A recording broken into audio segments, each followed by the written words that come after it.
Hey everybody, and welcome back for another deep dive. Today, we're going to be tackling a word in Spanish Okay. that seems really simple on the surface. Yeah. But as anyone who's learned Spanish can tell you, it's way more complicated than it seems. It trips up every English speaker. It really does. And the word is Yeah. And we have a really fascinating source to help guide us through this. Okay. It's a linguistics analysis based on a text called 6.txt.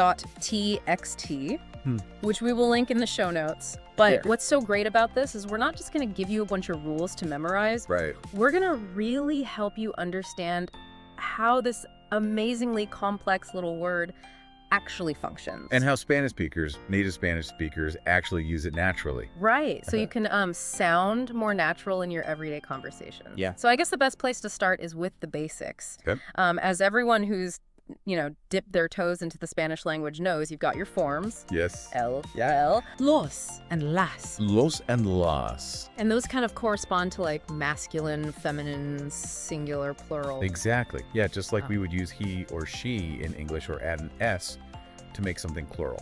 Right. And it seems pretty straightforward, Yeah. Cat is gato. It's masculine, so it's el gato. Yeah. Table is la mesa because it's feminine. Exactly. But it gets a little more complicated. It does. than that, right? Yeah. This is where we get into the fun stuff for English speakers, because Spanish throws a bit of a curveball when it comes to feminine nouns. Okay. Sometimes they can actually use el instead of la. Wait, so you're telling me it's not as easy as just knowing if something is masculine or feminine? Sometimes, yeah.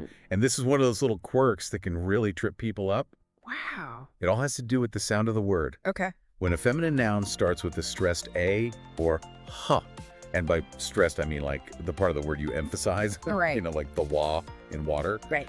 that's when it's going to take el in the singular. So we say el agua for the water. Oh, Even though agua by itself is a feminine noun. okay. Same thing with el agua for the eagle. Interesting. It's all about that sound. So it seems like if it's a feminine word that starts with a stressed a or ha, it's el. But as soon as you make it plural, it goes back to las. You've got it, exactly. Yeah. You're exactly right. So it would be las aguas and las aguilas. Gotcha.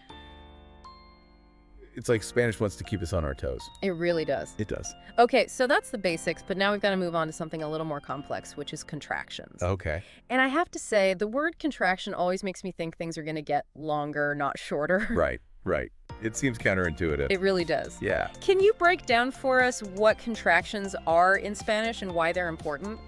Sure. So contractions in Spanish are really just the language's way of being efficient. Okay. They're like little shortcuts that make everything sound smoother and more natural. Okay, cool. And the good news is there are only two main ones that you really need to worry about. Okay. The first is a plus el becoming al. Okay. So instead of saying el juego, which sounds really clunky, Right. we just say al juego to the game. Al juego. Okay. Exactly. That does sound better. It just rolls off the tongue. It does. It does. The second contraction is de plus el becoming del. Okay. And you'll see this one used all the time to show possession. Okay. So for example, instead of saying el hijo de el profesor, Mm-hmm. we would say el hijo del profesor, Okay. which means the son of the teacher or the teacher's son. Del. Oh. El. Exactly. And I think it's important to point out that del doesn't always imply possession. Right. So- You're absolutely right. It's easy to fall into that trap. Yeah. Because del comes from the el, right? Right. And de on its own just means from. Right. So you could have a sentence like, voy del trabajo a casa. I'm going from work to home. Right. No possession there. Right. Good point. That's one of those little things that can trip up even more advanced learners. It really can. It really can. Yeah. Okay, so we've got the basics down. Okay.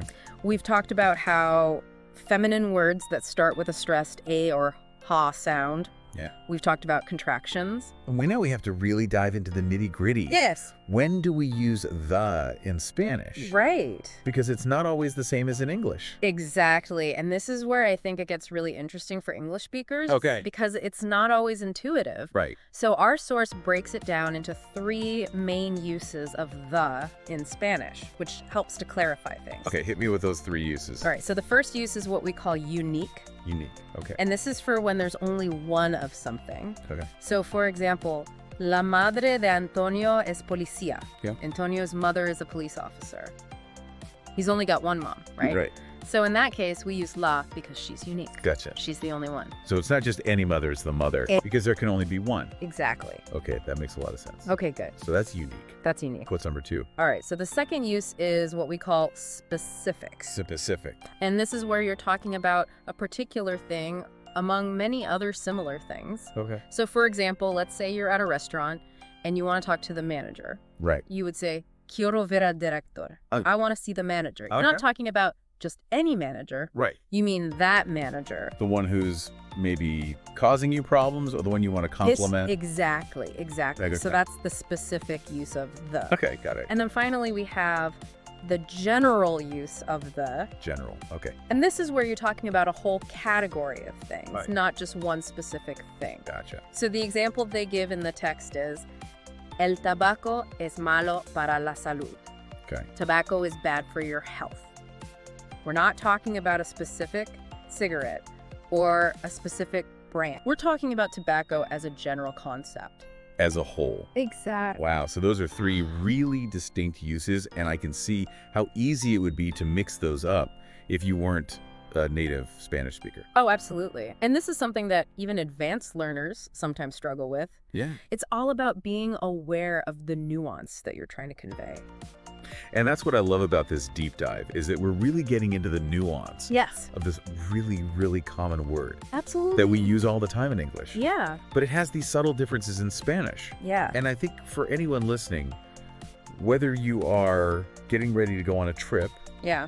whether you just, are brushing up on your high school Spanish, or whether you're a language enthusiast like me, Yeah. it's so important to understand these subtle differences to really feel confident in your ability to communicate. Absolutely. And to avoid those misunderstandings that can happen when Yeah. you're not quite using the language correctly. Yeah, like you said, you could accidentally say, the menu Right. instead of a menu and end up not getting a menu. Exactly. Or you might say, quiero el agua, when you really just want a glass of water. Right. It can get confusing. Exactly. But that's why we're here to break it down. It really is. Yeah. Who Yeah. knew that the word the could be so complicated? Right. It seems so simple, It really does. It really does. but there's a lot going on under the surface. Yeah. And what's so interesting about this is that this source that we looked at, which was incredibly detailed, didn't even begin to scratch the surface of all of these tiny little rules Yeah. that I'm sure are out there governing the use of the. Yeah. Right. And that's what's so fascinating about language, It really is. is that there's always more to learn. There really is. Yeah. It's a constantly evolving thing, and It we is. can always dive deeper. Exactly. So for anyone listening out there who wants to dive deeper, I encourage you to check out the show notes because we will link the original source material Absolutely. if you want to go even deeper than we did today. Yeah. But in the meantime, I think we've given you a really great foundation Yeah. to understand the word the Absolutely. in Spanish. It's a great starting point. It is, and I hope for everyone listening that this has been one of those really exciting moments where you're like, oh my gosh, I never realized that the Yeah. word the could be so fascinating. It's true. It's true.